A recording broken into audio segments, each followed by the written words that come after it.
নবী সাল্লাল্লাহু আলাইহি সাল্লাম বলেন, আমার যেই উম্মত প্রত্যেক শুক্রবার দিন আসরের পরে ৮০ বার একটি দুরূদ শরীফ পড়বে, আল্লাহুম্মা সাল্লি আলা সাইয়্যিদিনা মুহাম্মাদিন নাবিয়্যিল উম্মি ওয়া আলিহি ওয়া সাল্লিম তাসলিমা, এই দুরূদ শরীফটা আমার যেই উম্মত প্রত্যেক শুক্রবার দিন আসরের নামাজের পরে বৈশা পড়বে, রাসূল বলে আল্লাহ তাআলা তাকে ৮০ বছরের গুনাহ মাফ করে দিবে।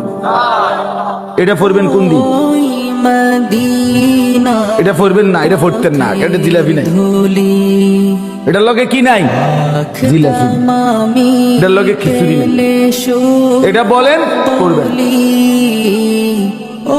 রাসূলুল্লাহ সাল্লাল্লাহু আলাইহি ওয়াসাল্লামের সাহাবীরা মহব্বতে দুরূদ পড়তেন, সাথে কোনো কিছু পাওয়ার আশায় না।